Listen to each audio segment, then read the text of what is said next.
to doing that test. Very good. Ms. Mr. Chairman, Montoya, yes. thank you. If I may be recognized, Rhonda Montoya Hassan, I'm the legal advisor to the building department. We've been watching the proceedings on TV, and I just thought it would be important at this stage to correct some misstatements that were made on the record today.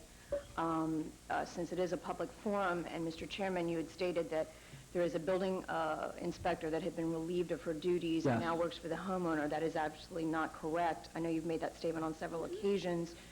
That inspector actually resigned from the city. And I would also ask board counsel, it's somewhat disturbing that we have a chairman and other members of the public trashing the building official and I haven't trashed questioning the building. the motives and I'm not questioning trying the to motives. I'm connect just some pointing out the corruption appearance of Well- impropriety. And again, let me I go don't think back to If I may that finish, date. Okay. there is a Florida statute directly on point 433, and I don't remember the subsection. I'm happy to give it to your board counsel, that discusses where it is illegal to interfere with the execution and duties of a building official. And the building official is charged with implementing and enforcing the minimum requirements of the Florida Building Code. And I think that this board, it's important to remember that that is his job and obligation to do. And I know that there were comments made from the public that a new building official needs to be, more receptive or more controlled by the administration. And I just think it's important for everybody to know that there's a Florida statute that protects the building official from outside interference because he's Yeah. charged with an independent duty. And Okay. your comments about the building inspector was not correct. Let me reiterate my comments or clarify them. On the 4th of August, I received a phone call from a neighbor across the street. He indicated, what's going on at the Coral Rock house? He sees Jerry Goodkin. He asked me, wasn't she fired from the city? I said, I believe so, but maybe she was dismissed or she resigned. No, sir, she was not fired. Okay.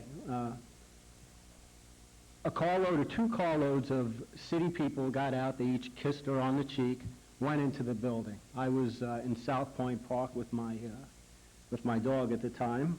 I thought it important to come back there, drive back there on my bicycle, which I did.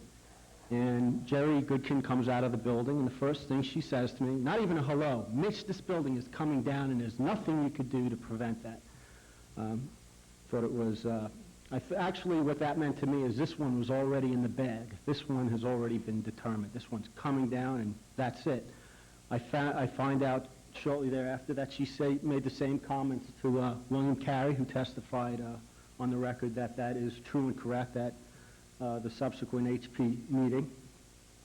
And whether or not Ms. Goodkin works for Michael Stern at this point in time, I don't know that. But I know on the 4th of August, she indicated, as well as he indicated, that she was employed by he. To continue the unsafe, again, this is not suggesting corruption, but I'm just pointing at odd. Well, Mr. Chairman, you suggested it by stating that on the record, and I think that a building official This is an appearance question, I his believe. job is not an appropriate comment for you as a board chairman to make. Okay, take it And if for you'd what like to it's... notice him for the building official to be present at these hearings so we can get into a debate about Phil's welcome the to come strength down. of his character or the execution I'm of the duties not that he has. suggesting that he's corrupt. I like Phil. I'm sure he's very honest. It's just the appearance that strikes me as kind of odd. And as we progress through the dates, the unsafe structure notice, of course, being posted the following day. On the 31st of August, the utilities were severed and tied back. I thought it kind of odd. I contact William Carey and advise him what had occurred. And he advises me that a demolition permit request, or the owner had applied for a demolition permit, which included the two structures on the site, the Coral Rock house and the Coral Rock garage, to be demolished. Coincidentally, Phil is out again on vacation. As what occurred, or similar to the previous year regarding the situation at 928 Pennsylvania. Phil was out on vacation. The demolition contractor, who's now the co-owner of the Coral Rock house, seeks to pull a demolition permit, which he receives, and 928 subsequently is demolished. And then you have the unsafe structure board hearing notice. Gets placed on the building, I get wind of it, I take a photo of it, I come back out to For the record, 10, 15 minutes later, the notice is mysteriously gone.